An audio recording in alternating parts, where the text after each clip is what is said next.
नमस्कार, आप देख रहे हैं के न्यूज। आपके साथ तनवीर। रुक करते हैं खबरों का और बुलेटिन की शुरुआत करते हैं दिल्ली की खबर से। दिल्ली से बड़ी खबर आपको बता रहे हैं। प्रधानमंत्री नरेंद्र मोदी बीजेपी नेताओं से मुलाकात। पीएम मोदी दिल्ली के बीजेपी नेताओं से आज मुलाकात करेंगे। आपको बता दें, पीएम मोदी आज शाम बीजेपी नेताओं से मुलाकात करने वाले हैं। तो दिल्ली बीजेपी के सांसद और विधायक बुलाए गए हैं। दिल्ली के मुख्य प्रदेश पदाधिकारी भी इस बैठक में शामिल होंगे। तो पीएम मोदी दिल्ली के विकास और राजनीतिक मुद्दों पर आज की इस बैठक में चर्चा करेंगे।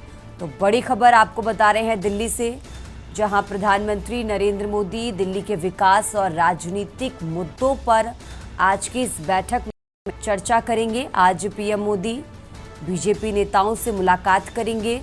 दिल्ली के बीजेपी नेताओं से आज मुलाकात करने वाले हैं प्रधानमंत्री नरेंद्र मोदी। तो बड़ी खबर आपको दिल्ली से बता रहे हैं, आज शाम को ये मुलाकात होने वाली है, जिसमें दिल्ली के विकास और राजनीतिक मुद्दों पर चर्चा होगी। और इसी खबर पर ज्यादा जानकारी के लिए हमारे साथ दिल्ली से विशेष संवाददाता हमारे साथ जुड़ चुके हैं। अखिलेश जी, आज शाम को प्रधानमंत्री नरेंद्र मोदी दिल्ली बीजेपी के विधायकों सांसदों से मुलाकात करने वाले हैं। आज की इस बैठक से क्या कुछ खास बातें जरा दर्शकों को बताइए। ठीक है दंगी, आज प्रधानमंत्री नरेंद्र मोदी ने बीजेपी और बीजेपी सरकार दिल्ली के है उसके सभी पदाधिकारियों को शाम को अपने सरकारी प्रधानमंत्री आवास 7 लोक कल्याण मार्ग पर बुलाया है। इसमें भारतीय जनता पार्टी के प्रदेश अध्यक्ष दिल्ली वीरेंद्र सचदेवा और उनकी टीम, इस साथ दिल्ली के जितने विधायक और सांसद बीजेपी के सबको भी बुलाया है। इसके अलावा मुख्यमंत्री रेखा को भी बुलाया है और प्रधानमंत्री आज शाम बीजेपी की पूरी टीम और दिल्ली की पूरी बीजेपी सरकार के मंत्री सभी को बुलाया है और प्रधानमंत्री उनके चर्चा दिल्ली के अंदर पानी की कमी को लेकर लगातार आम आदमी पार्टी मुद्दा बनाए हुए है। दिल्ली के अंदर जो झुग्गी झोपड़ी तोड़ी जा रही है उसको लेकर लगातार आम आदमी पार्टी की तरफ से, चाहे अरविंद केजरीवाल हो, आरती हो, मनीष सिसोदिया हो, सौरभ जोरादास हो, लगातार संजय सिंह समेत तमाम नेता हैं जो सड़क पर उतर रहे हैं, लगातार प्रेस कॉन्फ्रेंस कर रहे हैं। और भारतीय जनता पार्टी इस समय बैक फुट पर कही जा सकती है, क्योंकि भारतीय जनता पार्टी की तरफ से लगातार चुनाव पर कहा गया था कि जहां पर झुग्गी वहीं पर उनको मकान दिया जाएगा। तो इन तमाम चीजों को लेकर आज दिल्ली का माहौल गर्म है। और जब प्रधानमंत्री ऐसे गर्म माहौल में भारतीय जनता पार्टी की दिल्ली की टीम और दिल्ली की सरकार के प्रतिनिधि को जब बुलाकर आज शाम को चर्चा करेंगे, तो कहा जा सकता है कि जो दिल्ली के अंदर इसमें ज्वलंत मुद्दे हैं जिसको लेकर सरकार और भाजपा पर सवाल लगातार विपक्ष खड़ा कर रहा है, उन्हीं को लेकर चर्चा होगी। उन पर प्रधानमंत्री समाधान की बात करेंगे। आखिरकार तो झुग्गी झोपड़ी तोड़ी जा रही है, या झुग्गी झोपड़ी का समाधान क्या हो सकता है। और दिल्ली के अंदर जो पानी की क्राइसिस को लेकर और बिजली के जो पावर कट लग रहे हैं उनको लेकर लगातार विपक्ष की तरफ से जगह जगह जोर हंगामा किया जा रहा है, विरोध जताया जा रहा है और झुग्गी झोपड़ी वाले भी हो रहे हैं, कहीं मटका तोड़ आंदोलन हो रहा है। तो कह सकते हैं कि जो माहौल इसमें बना हुआ है उसमें विपक्ष हावी हो रहा है और भारतीय जनता पार्टी और दिल्ली सरकार सवालों का जवाब विपक्ष को नहीं दे पा रहे। तो लगता है ऐसे समय में प्रधानमंत्री द्वारा सबको तलब करना, सबके साथ आज शाम को चर्चा करना, ये कोई नया रास्ता निकाला जाएगा। और जो लगातार विरोध के स्वर दिल्ली में बढ़ रहे हैं, विपक्ष जिस तरह से जोर आजमाइश और हंगामा किया जा रहा है, इस पर भी कोई चर्चा प्रधानमंत्री कर सकते हैं। ठीक है अखिलेश जी, आप हमारे साथ बने रहिए, हम आगे भी आपसे जानकारी लेते रहेंगे। और ये दिल्ली से बड़ी खबर आपको बता रहे हैं, जहां शाम को दिल्ली बीजेपी सांसदों और विधायकों से मुलाकात करने वाले हैं प्रधानमंत्री नरेंद्र मोदी। खबरों में आगे बढ़ते हैं। दिल्ली से एक और बड़ी खबर आप हैं, जहां कैबिनेट कमेटी ऑन सिक्योरिटी की आज बैठक होने वाली है। तो प्रधानमंत्री नरेंद्र मोदी की अध्यक्षता में ये बैठक होगी। पीएम के सरकारी आवास 7 लोक कल्याण मार्ग में ये बैठक होने वाली है। सुरक्षा से जुड़ी कैबिनेट कमेटी की ये बैठक है। आपको बता दें, सुबह 9:40 पर कमेटी की ये बैठक होगी। बैठक में सुरक्षा से जुड़े मुद्दों पर प्रधानमंत्री नरेंद्र मोदी चर्चा करेंगे। तो दिल्ली से बड़ी खबर आपको बता रहे हैं, बैठक में सुरक्षा से जुड़े मुद्दों प्रधानमंत्री नरेंद्र मोदी चर्चा करेंगे। कैबिनेट कमेटी ऑन सिक्योरिटी आज बैठक होने वाली है। ये बड़ी खबर आपको बता रहे हैं, पीएम मोदी की अध्यक्षता में ये बैठक होगी। इस बैठक में सुरक्षा से जुड़े मुद्दों पर पीएम मोदी चर्चा करेंगे।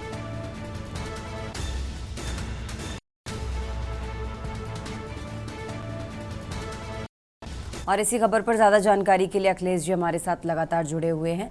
Akhilesh ji, cabinet committee on security की आज बैठक होने वाली है। प्रधानमंत्री नरेंद्र मोदी के अध्यक्षता में बैठक हो रही है और कौन कौन इस बैठक में शामिल होगा, इस बैठक जुड़ी क्या कुछ खास बातें? देखिए तन्वी, आज कैबिनेट कमेटी ऑन सिक्योरिटी की बैठक सुबह 9:40 होगी। प्रधानमंत्री 9:40 की बैठक अपने सरकारी आवास 7 लोक कल्याण मार्ग पर बुलाया है और प्रधानमंत्री इस बैठक में के लिए विदेश सचिव होंगे, विदेश मंत्री शामिल होंगे, रक्षा मंत्री शामिल होंगे, रक्षा सचिव शामिल होंगे और आंतरिक सुरक्षा से जुड़े हुए तमाम अधिकारी हैं जो इसकी मॉनिटरिंग करते हैं। राय एजेंसी है, चाहे खुफिया एजेंसी है, उनके अधिकारी हैं, ये सभी शामिल होंगे। और इस बैठक में पाकिस्तान के तरफ से सीज फायर को लेकर भारत की तरफ से किए गए फैसले और अब राष्ट्रीय सीमा पर और एलओसी पर इस समय सुरक्षा के माहौल क्या है उसको लेकर चर्चा होगी। तो कुल मिलाकर कहा जा सकता है कि जब आज प्रधानमंत्री 9:40 कैबिनेट कमेटी ऑन सिक्योरिटी की बैठक करेंगे, उसमें आंतरिक सुरक्षा को लेकर मॉनिटरिंग होगी, आंतरिक सुरक्षा को लेकर अपडेट लेंगे और बॉर्डर और एलओसी पर जो आंतरिक सुरक्षा को लेकर माहौल है वो खासकर पाकिस्तान की तरफ से दहशतगर्द, आतंकवाद और घुसपैठ जैसे मामलों को लेकर क्या कोई उस तरफ से कदम उठाए जा रहे हैं, उसकी आंतरिक सुरक्षा पर चर्चा होगी। और सीज फायर के बाद बॉर्डर पर खासकर जम्मू कश्मीर पाकिस्तान के तरफ से जो जम्मू कश्मीर सीमा पर जिस तरह की गतिविधियां देखी जाती थी उनमें क्या आई है, उस तरह का क्या माहौल है, तमाम चीजों को लेकर कैबिनेट कमेटी ऑन सिक्योरिटी में जब चर्चा होगी उसके बाद आगे की रणनीति तय होगी। उसके बाद पाकिस्तान की तरफ अगर कोई कदम उठाया जाता है, पाकिस्तान की तरफ कोई दहशतगर्दी के लिए कदम उठाया जाता है या फिर पाकिस्तान घुसपैठ कराने की कोशिश करता है भारत में आतंकवाद बढ़ाने के लिए, उसको लेकर चर्चा होगी और उस पर एक नई रणनीति तय होगी कि आगे सीज फायर क्या क्या कदम बढ़ाया जाए ताकि आंतरिक सुरक्षा को और मजबूत किया जा सके और अगर कोई आंतरिक सुरक्षा में सेंध लगाने की कोशिश करता है तो उसको कैसे जवाब दिया जा सके। इन तमाम चीजों को लेकर आज प्रधानमंत्री 9:40 पर चर्चा करेंगे। ठीक है अखिलेश जी, बहुत बहुत शुक्रिया आपका तमाम जानकारी दर्शकों तक पहुंचाने के लिए। और ये दिल्ली से बड़ी खबर आपको बता रहे हैं, राजधानी दिल्ली से बड़ी खबर आपको बता रहे हैं, जहां कैबिनेट कमेटी ऑन सिक्योरिटी की आज बैठक होगी। प्रधानमंत्री नरेंद्र मोदी की अध्यक्षता में ये बैठक होने वाली है। खबरों में आगे बढ़ते हैं, अब खबर बरेली से है, जहां बरेली में फर्जी रजिस्ट्री गिरोह का खुलासा हुआ है। पुलिस ने कार्तिकेय त्रिपाठी को गिरफ्तार किया है। विजय अग्रवाल गैंग फर्जी कागजात से कब्जा करता था। एसपी सिटी मानुष पारिख ने ये खुलासा किया है।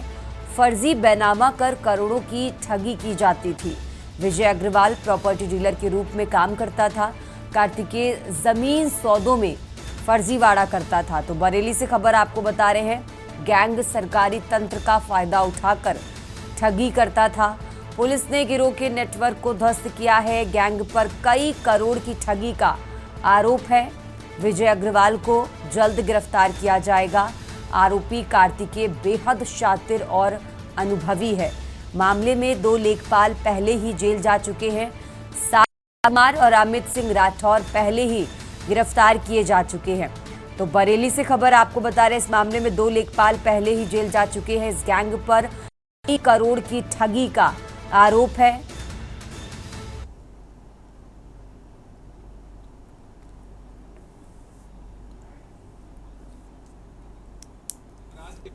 की जा रही और खासकर जो फ्रॉड के केसेस हैं उनके विरुद्ध भी हम कार्रवाई कर रहे हैं। ऐसे ही एक गिरोह कर रहा था जो जमीनों पर अवैध कब्जा करता था, जमीनों के दस्तावेज तैयार करके, जिसमें कि एक निलंबित लेखपाल सावन कुमार जायसवाल और उसका साथी प्रॉपर्टी डीलर अमित राठौड़ थे। इन दोनों को पहले ही भेज दिया गया था। इसी गैंग का एक और सदस्य आज उसको गिरफ्तार करके जेल भेजा जा रहा है। उसका नाम है कार्तिकेय त्रिपाठी। इसकी थोड़ी सी मैं पृष्ठभूमि दे देता हूँ। ये 3 मुकदमे हैं। मुकदमा संख्या 176/23, मुकदमा संख्या 354/23 और 375/23। ये मुकदमे लिखे गए थे एक ज़मीन में कूटरचित दस्तावेज और उस पर अवैध कब्जा करने को लेकर थाना कैंट में ये लिखे गए थे 2023 के अंदर। इसमें बेचना हुई और काफ़ी समय बाद इसमें यह ज्ञात हुआ है कि कूट रचना के उपरांत जिस व्यक्ति ने इसमें इन्वेस्ट किया था या ट्रांजैक्शंस दिखाए थे, हमने इसमें मनी ट्रेल देखी कि कूट रचना जिन दस्तावेजों में की गई थी, जिस ज़मीन के संबंध में की गई थी, उस दस्तावेजों को लेकर स्टैम्प ड्यूटी किसने दी, बेनामों से रिलेटेड स्टैम्प ड्यूटी किसने दी। तो जब हमने पता किया तो इसमें नाम प्रकाश में आया कार्तिकेय त्रिपाठी। और इसी खबर पर ज्यादा जानकारी के लिए हमारे साथ दीपक चतुर्वेदी जुड़ चुके हैं। दीपक, जिस तरीके से फर्जी रजिस्ट्री गिरोह का खुलासा हुआ है, साथ ही भी जानकारी ये भी कि इस मामले में भी और भी गिरफ्तारियां हो सकती हैं। दीपक जी बिल्कुल, आपको बताना चाहूंगा कि बरेली में फर्जी रजिस्ट्रियां करने वाला जो गैंग था, वो उस गैंग के एक सदस्य जो है वो कार्तिकेय त्रिपाठी जो है वो गिरफ्तार हुआ है। ये कार्तिकेय त्रिपाठी जो है वो विजय अग्रवाल गैंग का जो है वो गुर्गा है और अकाउंटेंट भी है। ये पहले जो है प्रॉपर्टियों को चिन्हित करते हैं, चिन्हित करने के बाद जो है वो फर्जी कागजात तैयार करते हैं और उसको मार्केट में जो है ऊंचे दामों पर बेचते हैं। और पुलिस ने विजय अग्रवाल के मैनेजर जो है उनको मंगलवार को जो है वो गिरफ्तार किया है और गिरफ्तार करने के बाद खुलासा किया है पूरे गैंग का कि किस तरह से ये फर्जी रजिस्ट्रियां करने के बाद जो है करोड़ों रुपए की ठगी करते थे। कार्तिकेय त्रिपाठी जो है वो 2023 से जो है ये फर्जी वाले में लगा हुआ है। शातिराना अंदाज में चलता है लोगों का खेल और इस तरह से ये लोग जो पहले भी जो है वो सरकारी तंत्र के साथ जो मिली भगत करने के बाद ये उन प्रॉपर्टियों को पता करते थे और पता करने के बाद उसके फर्जी कागजात तैयार कर जो है मार्केट में ऊंचे दामों पर इन प्रॉपर्टियों को बेचते थे। इससे पहले भी जो है वो 2 लेखपाल जो है वो गिरफ्तार हो चुके हैं, जिसमें उनका नाम है लेखपाल सावन कुमार जायसवाल और अमित सिंह राठौर। ये इस गिरोह के साथ उनके फर्जीवाड़े में ये संलिप्त पाए गए थे।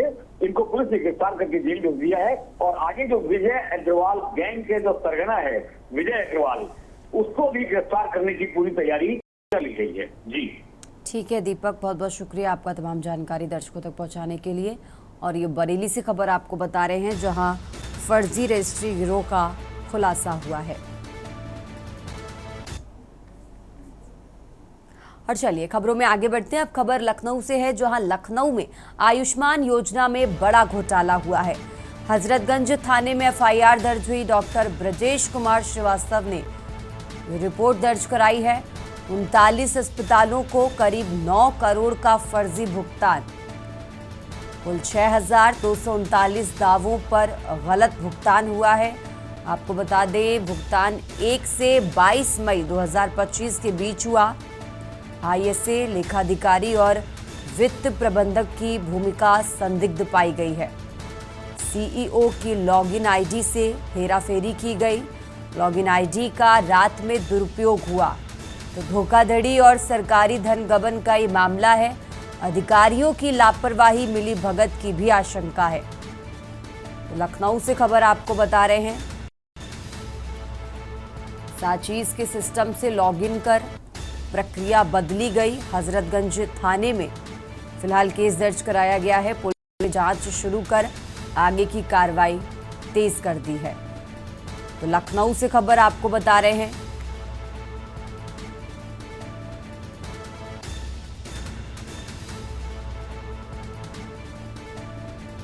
राजधानी लखनऊ से खबर आपको बता रहे हैं। और इसी खबर पर ज्यादा जानकारी के लिए हमारे साथ शिवा शर्मा जुड़ चुके हैं। शिवा, लखनऊ में आयुष्मान योजना में बड़ा घोटाला पाया गया है। अभी तक की जांच में क्या कुछ बड़ी बातें निकलकर सामने आई, जरा दर्शकों को बता दीजिए। शिवा, देखिए 6 तारीख को हजरतगंज पुलिस में डॉक्टर ब्रजेश कुमार सिंह जो स्टेट नोडल अधिकारी हैं, उन्होंने लोगों के खिलाफ एक एफआईआर दर्ज कराई है। आरोप है कि जो प्रधानमंत्री योजना है और मुख्यमंत्री जो योजना है उसमें लाखों रुपए का घोटाला किया गया और सभी घोटाले में जो साक्ष्य उनके पास है कि उन्होंने ये देखा कि अनियमितता के तहत जो रात में सारे काम हुए हैं वो किसी भी तरीके से संचालित नहीं किए जाते थे। तो जो घोटाला जिस तरीके से हुआ है, क्योंकि प्रधानमंत्री जन आरोग्य योजना और मुख्यमंत्री जन आरोग्य अभियान के से जुड़ा हुआ ये पूरा मामला है, तो इस मामले को गंभीरता से लेते हुए इस मामले में एफआईआर दर्ज कराई गई है। चूंकि ये एक बड़ा प्रकरण है और इस प्रकरण की पहले तो जांच हुई और जांच होने के बाद इस तरीके की एफआईआर लिखी गई। तो पुलिस की अपनी इन्वेस्टिगेशन है, जो भी लोग इसमें दोषी पाए जाएंगे तो उनके खिलाफ कार्रवाई भी की जाएगी।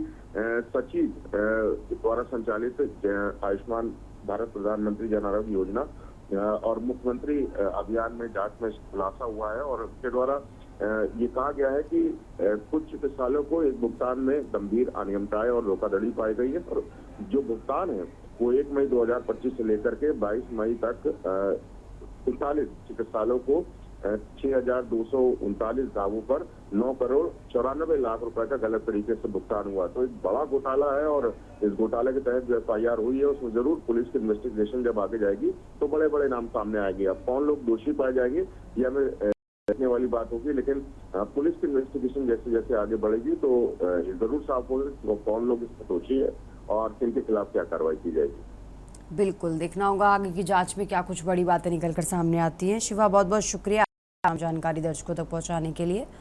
और ये लखनऊ से खबर आपको बता रहे हैं जहां आयुष्मान योजना में बड़ा घोटाला सामने आया है।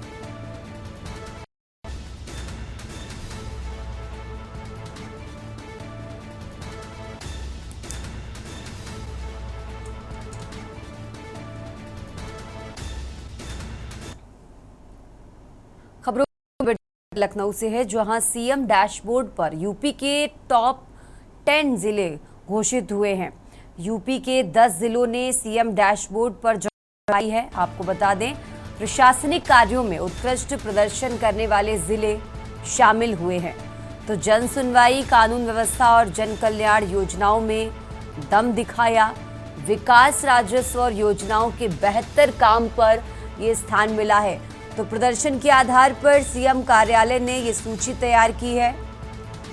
लखनऊ से खबर आपको बता रहे हैं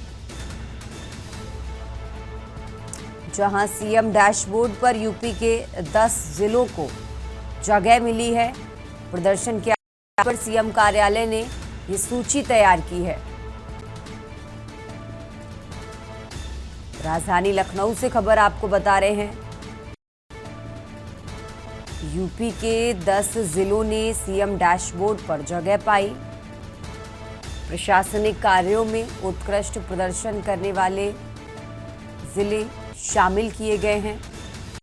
और इसी खबर पर ज्यादा जानकारी के लिए हमारे साथ कौशलेंद्र उपाध्याय जुड़ चुके हैं। कौशलेंद्र, सीएम डैशबोर्ड पर यूपी के 10 जिलों ने जगह पाई है, वो कौन कौन से जिले हैं, जरा वो भी दर्शकों को बताइए। कौशलेंद्र जी बिल्कुल, देखिए यूपी के 75 जिलों में इस बार जो 10 जिले टॉप आए हैं जिसमें प्रशासनिक को लेके और तमाम जो योजनाएं हैं कानून व्यवस्था को लेके, उसमें सबसे पहले देखिए प्रथम जो जिला है वो है महाराजगंज, उसके बाद है जालौन, तीसरा जो जिला है वो लखीमपुर खीरी है, चौथा जो जिला है वो बरेली है, शाहजहांपुर है, श्रावस्ती है, कुशीनगर है और ललितपुर है, जो हरदोई है, मुजफ्फरनगर है। ये टॉप ऐसे 10 जिले हैं जो सीएम डैशबोर्ड में अपनी रैंकिंग हासिल किए हुए। 75 जिलों में इन 10 जिलों को सीएम डैशबोर्ड में जगह मिल गई। तो अब ये मान के चलिए कि जो अन्य जिले हैं तो वहाँ अभी जो कार्य हो रहे हैं, चाहे वो प्रशासनिक कार्य हो या चाहे जो है कानून व्यवस्था को लेके हो या जन सुनवाई की बात हो या डेवलपमेंट और राजस्व में बेहतर पैमाने के लिए जो कार्य किए जाते हैं, उनको देखा जाए तो अभी वो जो 65 जिले हैं वो पिछड़ गए हैं। इन 10 जिलों को ये मिला कि सबसे पहले जन सुनवाई में, डेवलपमेंट में और जो प्रशासनिक व्यवस्था है, जो जन कल्याणकारी योजनाएं हैं, लोगों तक पहुंच रही है। ठीक है कौशलेंद्र, बहुत बहुत शुक्रिया आपका तमाम जानकारी दर्शकों तक पहुंचाने के लिए। और ये लखनऊ से खबर आपको बता रहे हैं प्रदर्शन के आधार पर सीएम डैशबोर्ड पर इन जिलों ने जगह पाई है। और अब खबर कानपुर से है जहां कानपुर में 5 वर्षीय मासूम बच्ची के साथ दुष्कर्म हुआ है। मजार के पास 5 वर्षीय मासूम बच्ची के साथ दरिंदगी की गई। खून से लथपथ मिली बच्ची। आपको बता दें, घर से दुकान गई बच्ची रास्ते से लापता हुई थी। दरिंदे ने मजार के पीछे इस घटना को अंजाम दिया। परिजनों ने घायल बच्ची को सीएचसी घाटमपुर में फिलहाल भर्ती कराया है, जहां गंभीर हालत में मासूम को फिलहाल हैलेट रेफर किया गया है।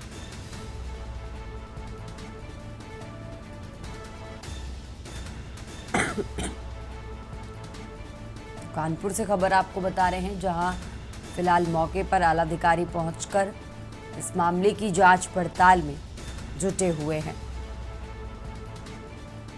कानपुर के घाटमपुर कस्बे की ये घटना आपको बता रहे हैं।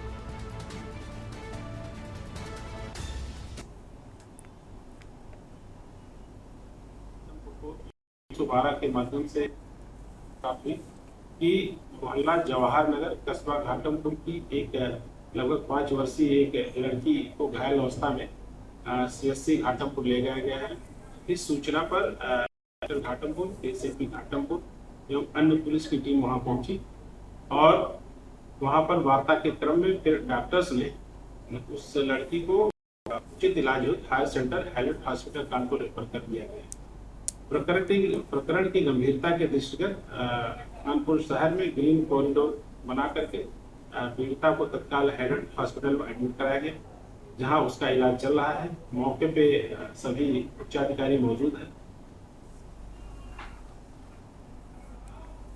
और ये कानपुर से खबर आपको बता रहे हैं, जहां मजार के पास 5 वर्षीय मासूम बच्ची से दुष्कर्म किया गया। पुलिस के अधिकारी मौके पर पहुंचकर फिलहाल जांच पड़ताल में जुटे हुए हैं। आरोपी की तलाश में पुलिस टीमें लगातार दबिश दे रही हैं।